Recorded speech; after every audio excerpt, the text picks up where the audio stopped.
Aaron Knapp, junior from St. Francis High School. Yes, sir. About to be a starting quarterback for a big-time squad in the WCAO.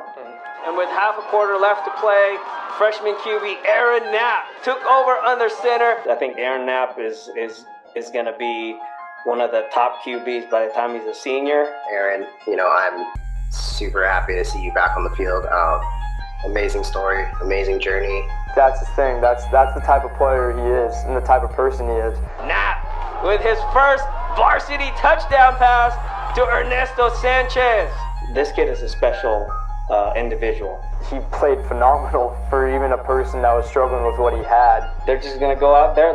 They're going to give it their all. They're going to play for Aaron, who is coming back this year after, his battle. All the best to him. It's amazing to see him back on the field. I think our team, we have something to prove. I have something to prove. Aaron has something to prove. So I think it's time to just go out there and execute. Get Sports Focus is brought to you by Summit Partners, leaders in growth equity investing, Ike's Love and Sandwiches, championship level sandwiches every single time, weightsandbars.com, build your home gym and shop locally from the Bay Area's best fitness equipment experts, and by South Bay Construction, a reputation built on trust.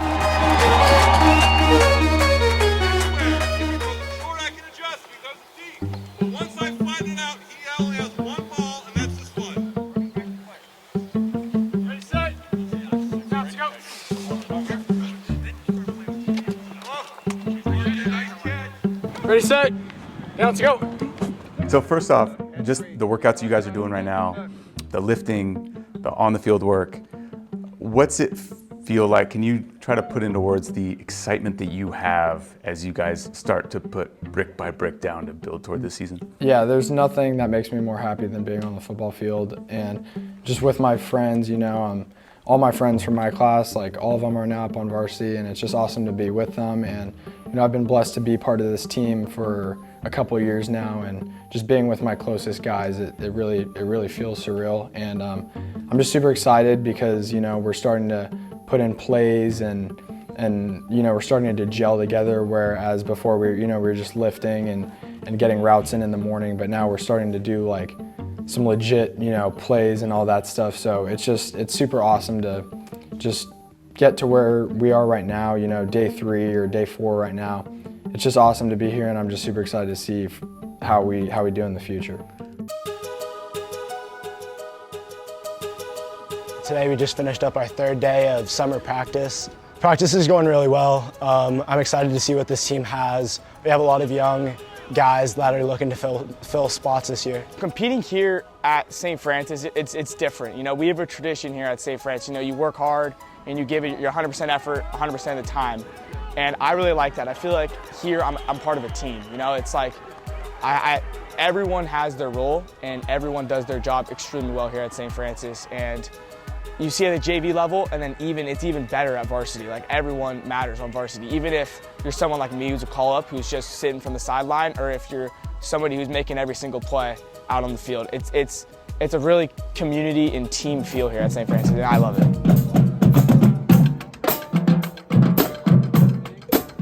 I'm just curious about this. What's it like for you to walk into a facility and run out the guys on Friday nights in your dad's names on the stadium?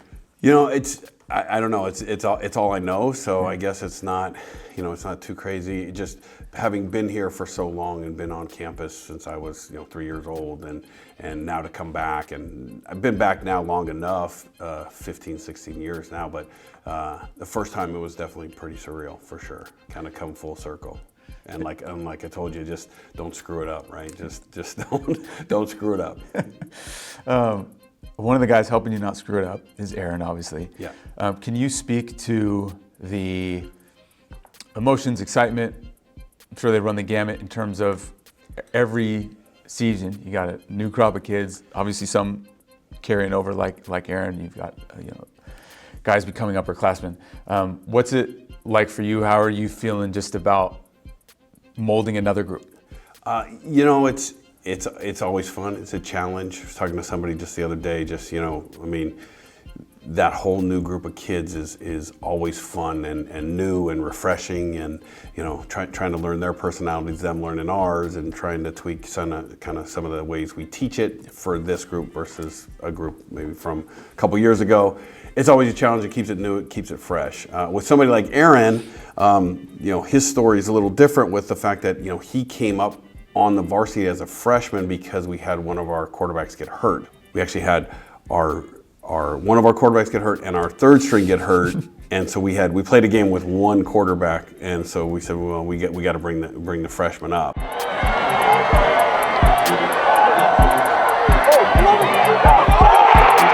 28-24 going into the last 98 seconds, I believe it was. I hit Andrew Ghetto in the end zone with 16 seconds left to put us on top 4, and that ended up being the final. I was excited for him, because he really works hard, so he really deserved it.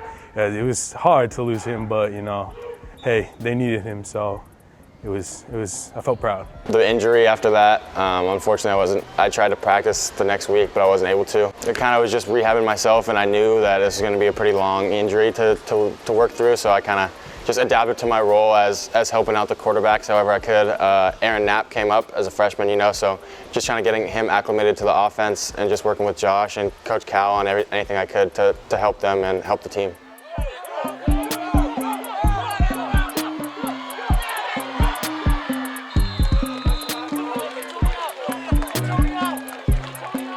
Freshman year was a little interesting.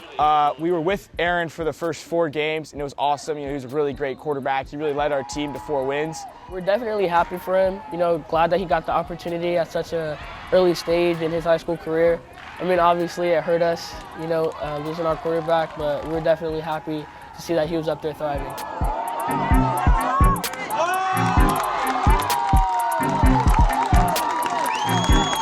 I remember in 3rd grade, me and Aaron would write up plays. I would write up defensive plays. He'd write up offensive plays. We'd see how we can counter each other's plays and stuff like that. But I always knew I'd love to play defense, and he was always a quarterback. So being able to be a defensive captain my freshman year was the coolest experience, and him being an offensive captain was like something we'd dream of in elementary school. And we always were so determined because we knew De La Salle and St. Francis had a nice little rivalry. So we'd always talk about it would be like we got to get De La Salle.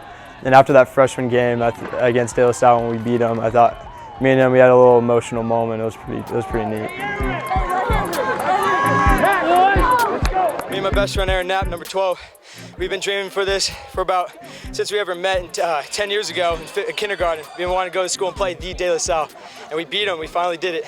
I remember in kindergarten, went to the same school growing up. In kindergarten, we were in crisscross applesauce. I think we were getting a book read to us by our teacher, and he scoots into me. And he was like, "You want to be best friends?" And I was like, "Yeah, that'll be sick." And then ever since then, we've been the closest buddies. We played football every day during recess. It'd be me and him versus the school pretty much. We had a little smaller school. I've known Aaron since freshman welcome day, which was June 6th of 2021. I've known Aaron since 7th grade when I played Pop Warner with him on Los Gatos Longhorns. I've always known he was committed to the game, loves the game of football. It's his everything. I met Aaron coming into my freshman year. I didn't really know anybody coming into St. Francis, but Aaron was my first friend that I met here, so I really appreciate him for that. He's just such a good leader, and we know that he'll stick with it no matter what after what he's gone through recently. I would say I'm pretty close. My job on the field is to protect him, and I take that job very seriously. And he's my brother on and off the field, so I would say we're pretty close. I just knew when I met him he'd be one of my best friends. He's a really great guy. He's a great leader, and also just a really good friend. And he's a kid that's been around. He's been to our camps a lot, so we knew who he was, and so he's been with us for 2 years, and so it seems like he's the wily veteran, even though this will really be his first full year of starting.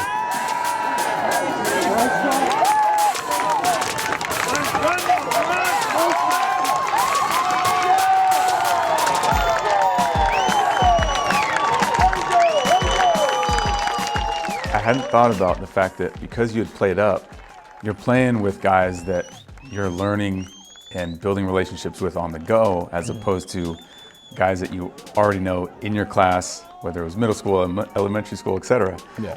Now that those guys are up with you and you are a quarterback, so there's this huge leadership component to the position and built in, baked in. What kind of things have you tried to pass on to some of these guys who are coming up to varsity for the first time that you've been tight with for years, but now the relationship's a little bit different because you got to be a starting quarterback and try to lead these guys as well? Yeah, so there's obviously the friend aspect, right, where me and my friends were always together, but sometimes, we got to hunker down and get serious, so we're always watching film together, and I'm just showing them how they can attack different coverages in different ways to get themselves open, and so we have our timing down, and just working together every morning before school, or most mornings before school. We've been able to build that connection that we didn't have before, so I think we're looking pretty solid together now. What's it like for you? You see a kid who's come to your camp, you say, we know who he is, but you never really know until you got varsity lights on a Friday night and he's coming in and he's got to lead you guys to a victory. What's it like when you see the pieces, but you see it come together on the field? It's great. It's super rewarding, right? We knew he was going to be good, or we thought he was going to be good. We thought he was going to be, hey, he's going to be able to handle the job, and then he just took it and ran with it. And so, from coming into this season, we're super excited about what we can do with what he was able to do in that spot duty last year. But just to see it and really see it, at that stage, at that level, much different than doing it, at a camp with no rush, right? Like 7-on-7 type stuff, right? Much different. You play the position.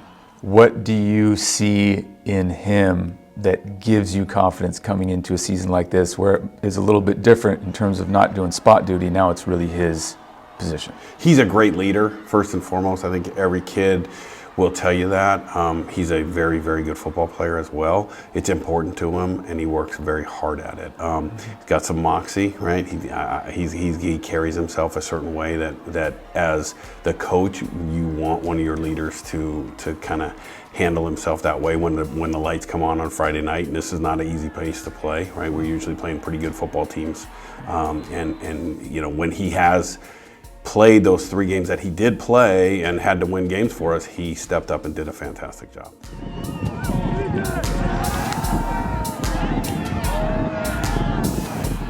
We had a good team last year. We were pretty good, I'd say. Aaron, even though he wasn't the main quarterback, he still held up being a leader. Always made sure us sophomores, all the pull-ups, and even the juniors were straight and cool and doing our job, making sure we got out there. And honestly, last year's team was really good. We had a lot of chemistry. We all liked each other. It was good. We had some strong players. Matt went down with a concussion. Was it after a game or was it during a game? During a game, yeah, Matt went down, and I didn't know how long he would be out for, but I knew that I had to step in for at least one play, and then he came back for a little bit, threw a touchdown, and then our trainer took him out, so that's when I knew it would be, at least for the rest of the game, that I'd have to be in. Aaron beat Reardon, which is the game that Matt got hurt in. I mean, he stepped up. He's a phenomenal football player. He does his assignments well. He's a kid I can trust, a kid that our team can trust, a good team captain. Aaron beat Mitty. So then the next game was Bellarmine. Bellarmine, right? Yeah, okay, yeah. So that's your first start. First start was Bellarmine. What was it like that night playing quarterback for St. Francis? I mean, the atmosphere was just unreal. It was homecoming night, the stands were packed, whiteout game, the whole atmosphere was just live. And I had all my friends there in the stands cheering me on. A ton of my family came from out of town to see me play, so it was just awesome to go out there and play for them and play for my team. Coach Calcagno did a great job of just putting in a game plan that made it easy on me to ease into the the offense that we run. And Andrew Atkinson, Riley Long, Ned, a couple other guys made some really good plays for me that made me look good, but it was really them. So after the game, you had a string of Reese's Pieces bars around your neck, like a huge necklace of Reese's Pieces. And you had, I don't want to call it just as flat out mullet, but it was there was some extra juice in the back, you had some extra on top, and you had a little tighter on the sides. What would you call that cut, and how amazing did you feel, just living in that moment with the hair, with the Reese's Pieces, and soaking up a big win? Yeah, no, that was honestly like one of the best times of my life after that game. I was super excited, like didn't even feel real during that moment, you know, and yeah, so I'd say it was kind of a mullet. Nothing compared to my freshman year hair. My freshman year hair was kind of out of control, so I had to clean it up this past year, and but yeah, it was just awesome, you know, and I think it was Braden Ellis who gave me the Reese's Pieces, so he was a senior that just graduated, and we're super tight. We had a really close bond, so he put it around my neck after we won and gave me a big smile. So that was just awesome being in that moment. That's great. Yeah. And so now you've obviously trimmed it down, but you've added spice with the color. Yeah. Feeling good. We're doing well out here. I'm happy at where the team's at right now. You know, I think we're looking pretty sharp for day 2. So, you know, I just think the whole team's gelling pretty well together, and yeah. How does Coach feel about it, and what was your inspiration behind it? Okay, so I'll start off with how Coach feels about it. I definitely get teased a lot, but it's like friendly. It's nothing, you know. It's all friendly, and my friends rag on me a lot. But you know, some people like it, and my mom doesn't hate it, so I think that's what matters most. And you know, I'm happy with it, and you know, I'm really into like 80s, 70s rock. So a lot of the guys back then had like kind of frosted tips. I kind of messed it up, but I was going for that look, and I hope when it grows out that I'll achieve that look of the long, you know, frosted tips mullet. That's my goal. There you go. And you've got time, and you can figure it out as you go. You don't always get it right on the first time. Oh yeah. But it looks good for now. Thank you. I'm I telling appreciate you, that. we're fully behind it. Thank you. How many practices have you been able to come out to? Oh, Like, this is your actually, first- this is the first one, yeah. Yeah, I just kind of thought I just want to see how the team's looking. I'll probably come out next week one time and then the following week. Yeah. But we'll sit down and watch film once in a while, so more and more I'll probably do that now that, you know, he's supposed to be the starting quarterback. I got a pretty great, awesome schedule of competition, you know, with Helix and De La Salle and Sarah, and I mean, Reardon. I think this league's going to be, I think a lot of people are going to be looking at this league because so many teams are just coming out. I've been fortunate to cover high school sports in SoCal, like St. John Bosco, and Modern Day, and then some of the bigger Texas schools. But there's something special about the West Catholic League, and like, you don't get a Friday night off. Everyone's gonna bring their A game, even if you're more talented than them. You can still get upset any week.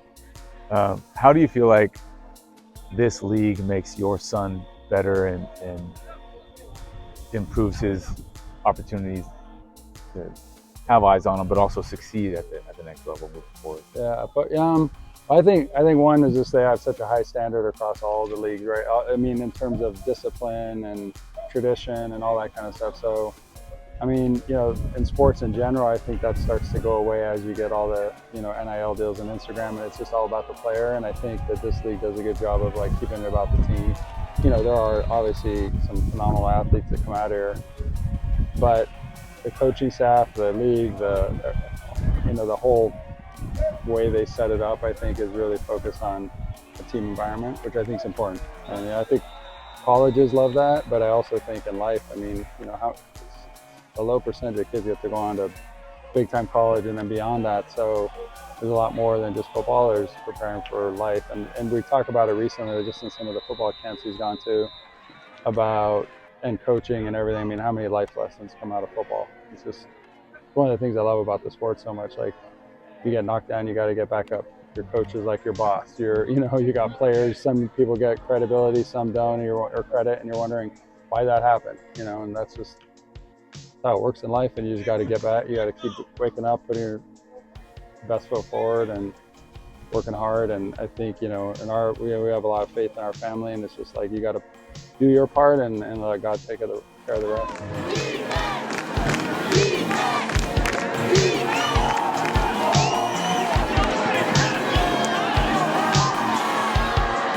Well, I mean, this whole season's been pretty cool, and last season, you know, I've been blessed to be coached by some pretty good coaches and just play along some of my friends and some really good players. I've got to learn from some of the greats like, you know, Juju, Josh Perry. They're all great influences on me, so just learning from them really influenced me and, you know, helped me out there on that field these past few weeks. Got a lot of good dudes up front. You know, we got a lot of depth, and I always trust them. You know, when I'm back there in the pocket, you know, I just always have my trust in them, and I know they're going to put their body on the line for me, and I really appreciate that from them. And yeah, it's just great having those dudes out there. Thank you to my parents this week. We had a pretty tough week, but my parents really worked hard this week to get me to practice and eventually in this game. So thank you to my parents, and all glory to God. So you mentioned your mom, Tracy, Yeah. and your affinity for 70s and 80s rock. Obviously you were very much concerned with how she felt during this whole process off the field for you. Yeah. So after it was like November during your freshman year, what did you notice? Yeah, so I was in art class. This was right after football season, and I was in art class and I felt my neck, and there was like a little bump, and I was kind of concerned because it was this side right here, and there wasn't one on this side.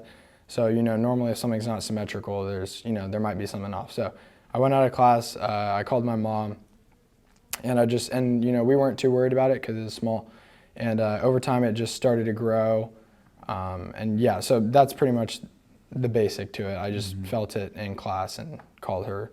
So you're not that concerned about it at the time. Yeah. And at least from the way that I interpreted the story, you don't really do anything much about it until after this past season, after your sophomore year, or were there starting to be like, hey, we're going to go to the doctor for a checkup for this and stuff during your freshman year? Yeah, we were getting constant checkups, and I even got a needle biopsy.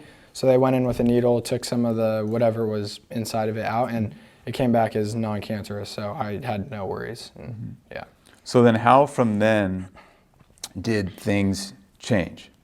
So during the season, this past season, I got a checkup, and they recommended that I take it out just to test, just to be careful. And obviously, being in the situation we were, and the teammate that I am, I wanted to be there for my team. So I just asked if I could wait till after the season for the surgery because I needed to be there for my team. And so I waited till after, and the week after our final game, I got it taken out, and that's when they did the test and it came back, yeah. Do you remember the first time you heard Aaron Knapp has lymphoma? Yeah, because he was the one that told me. So he had a growth on his neck, had been watching it, it had been growing. Obviously everyone very, very concerned. And then fortunately it hadn't grown enough that they had to, because he was playing and the next week we were playing playoffs and he was going to be done. And it hadn't grown enough to where he was able to finish out the season. But we were thinking, okay, it's not going to be, hopefully it's not bad, doesn't seem like it's going to be bad. And then he told me he had it. And so certainly that's a little scary, especially for somebody that young. I was one of the first people he told. We knew something was going on with him during the season, but we didn't know it was cancer until the off season when he started dealing with it. At first it was definitely scary. For me, I took it pretty hard. When I found out, I didn't even know what to do, to be honest. I didn't know how to feel. Seeing the different outcomes that we know can come from it, but I knew Aaron was a strong guy and he's gonna see it through. We were with him the whole time and we were there for him, and he powered through every single day. And I look up to that, looking up at how hard I can work. So on days when I feel like I'm kind of giving half effort, I look and I see Aaron and I'm like, I can do better. No one deserves that. It was horrible to see him go through that and to see all that. I don't know. It was pretty sad though. It's my best friend, that's my guy, and to see him hurting like that really, really killed me. So it comes back as lymphoma, and we talk about mindset a lot in sports. What were you thinking? Yeah, going in, my mom and my dad were both there with me, and I knew my sisters. They had school, but they were praying for me, and my whole church and family and friends, they were all praying for me, and they were by my side. And I just knew with God I had nothing to fear, and I wasn't too worried about it. But I just, I always had the thought of my mom in my head. So, it's hard to read what was going through his mind, but he just kept a positive attitude. He didn't want, people asked about hey, could we do some bracelets at school? And he's like, nah, I don't really want any attention around it. He just wanted to kind of keep it low key and just focus on doing his workouts, taking care of his health and all that. And he didn't really ask for a lot of attention around it, including at school. I asked him to try to get more relief from school, and he was just like, I don't know, he just didn't really want any pity around it, I guess. Yeah. Over a span of 9 weeks, Aaron and his family made numerous drives to Duarte near LA and to Fresno for chemotherapy, with some sessions lasting as long as 7.5 hours. Family, football, and faith helped him get through it. So he's got chemo in Duarte, and then they're doing sessions in Fresno. During that span, there was like 9 weeks, and I know he was still working out here and that kind of thing. Can you just try to remember what you felt like his spirit was, or maybe some conversations that you guys had that were noteworthy to you? So for me, it was all about just get better, right? Don't worry about football. The way more important things than are going on right now. You don't have to be out there throwing. And they had put, I think they had put the pick in his arm, and he's like, I don't want to do that because I can throw. Like, hey, you just need to get better right now. Like, it's a long way away for the season, and let's just worry about you and getting yourself better. And he's very quiet, very private, doesn't like a whole lot of attention on himself. He's much more of a team guy, and my conversations with him to be, hey, you got to take care of yourself before, you worry about everybody else right now. April 19th, you tweet out, cancer-free. Thank you, Jesus. How did you find out that you were cancer-free? What was that moment like? So yeah, we went down to City of Hope for a 4th time. And that was when they did the final PET scan. So we got there early. There was a long period of waiting. And then I actually went into my PET scan. And I'd say that was like, I can't even remember how short or how long the PET scan was. Like, it felt like forever. Just so many thoughts running through my head of just so many scenarios playing out. And when I was out, we were super happy. And I waited a couple hours for my results. Me and my parents went bowling at a local bowling alley just, to get our mind off things. And we came back to the hospital, and Dr. Armenian, who was my doctor at City of Hope, he let me know that I was good to go. I mean, you say it kind of matter of fact. This is like a big deal. For some people, like you mentioned, you were at the hospital, you saw people with stage 4 cancer, and you realized, yeah, I'm going through this, but it could be a lot worse. Yeah. Do you remember just the relief of feeling, I get my junior season, I get to go back and be with my friends, I don't have this worry in terms of my own health and my body, I don't have to do any chemo anymore. Can you try to put into words just that weight off of your back and the ability to just breathe? Yeah. And let that out. Yeah, so like I said, it hit my mom a lot harder, and once I was cancer-free, that hug with my mom and my dad that was like, I can't describe it, but walking out of that building, I was definitely super happy, just to be cancer-free, and I was super appreciative of my results. But just walking out, I saw lots of people, going through the halls in wheelchairs and beds with IVs in their arms, and it's not something that everyone gets to see, and cancer is a pretty common thing, and a lot of people have to go through it. Our defensive coordinator, Coach Sharonberg, he went through this same kind of cancer, so we have that special connection. But to see people go through it go through cancer at a severely worse stage, it really makes you think and be appreciative that you don't have to go through it, but you also feel for those people, and I continue to pray for them. He's had a great attitude. I don't know. I've learned a lot through it, and I'm still talking to him about it to make sure he's processing it properly. But I think I think football, I think his teammates, actually I'll say this, his teammates, a bunch of the coaches, I mean, they all were reaching out. They were all just like lifting him up, and I mean, it was amazing. What they were doing to just keep his spirits high. That's the thing. That's the type of player he is and the type of person he is. He had Hodgkin's lymphoma right here in his neck, and he'd still come out here every day, practice, play games, play against all these teams which he started against when Matt was down.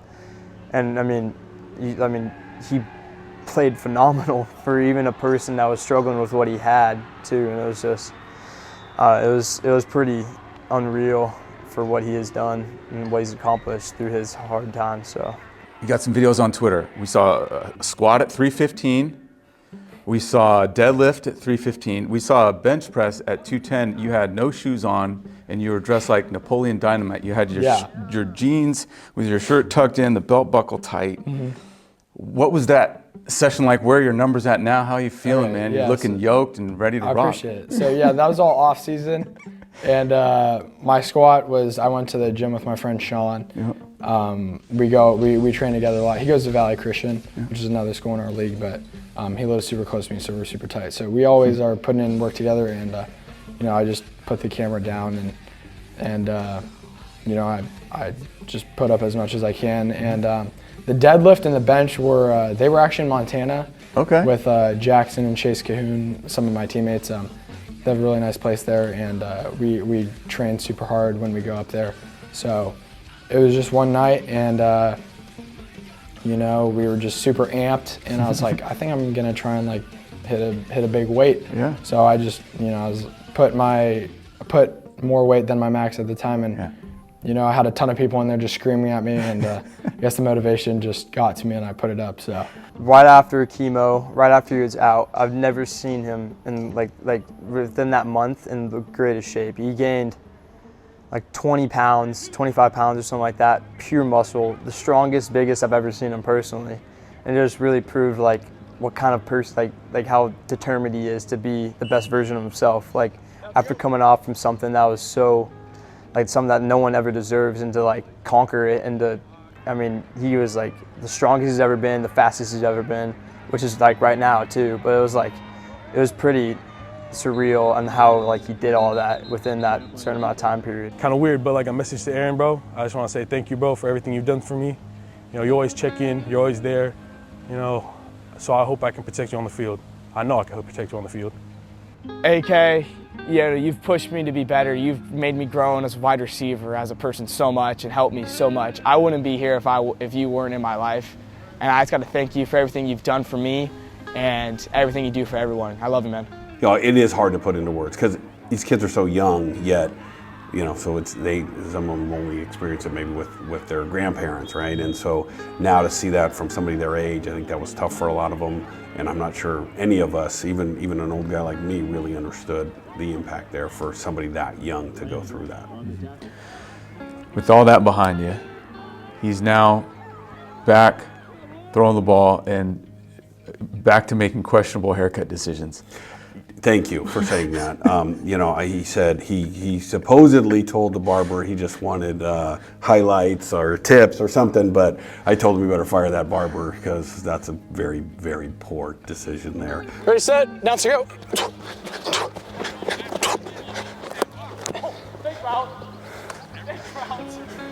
What? Yeah, avoid that. I said out and it's reverse rip, reverse whip. Coach thought, now that the cancer stuff is behind us, that it might be time for an intervention from a follicle standpoint. And we went back to the mullet freshman year, and now with what Aaron said, he thought were going to be some like blonde tips. Maybe it's like really blossomed into something completely different. What's your take on where he's at right now? Well, okay, so at first, I mean, at day 21, he's supposed to lose his hair, right? Like, that's what the doctor said is like, hey, 21 days in, you're going to start losing your hair, and this is how you can manage it and all that. So when he didn't, you know, and he was, you know, I don't know, I mean, it's fortunate he didn't, but also did a lot of those detox things that they say could have helped prevent that. When he got to the end, I was just like, you know what, I'm not going to do what you want, like, you know, within reason. So that was okay, but I did come home and he didn't talk to me, he talked to my wife about it, but he came home and I was like, all right, just gonna let this one go. But it's growing on me, yeah. Last question from me, just in terms of his skill set on the field for people, if a coach is saying, hey, what's this kid like, what does he do well, what would be your message to them? I think obviously he's a great leader, but also can spin it pretty good. We've spent our first week of practice, and you know, ball hasn't hit the ground very much, and that's encouraging. He wants to get better. We're gonna move the pocket a little bit more with him, but just because of his size and his skill set, right? So he can get outside the pocket, and boots and rolls and those types of things will allow him to take advantage of what he does well. And so we'll get him in the run game a little bit as well. For someone who's never watched a St. Francis Lancers home game in front of the Rage Cage, here on a big game, West Catholic League showdown kind of stuff. Can you try to put into words how electric that place is on a Friday or Saturday? I would say there's nowhere like it around here. I think we have the best, student section and fan base around here, and I think that's not up for debate. And I know that our students, they love to come out to the games. It's a great place to be on Friday nights, and the parents do really well. There's a great turnout, and it's just such a good atmosphere, and the goosebumps you get running out of the tunnel, touching the cross and anchor, and just warming up with your teammates, looking into the stands. There's nothing like it.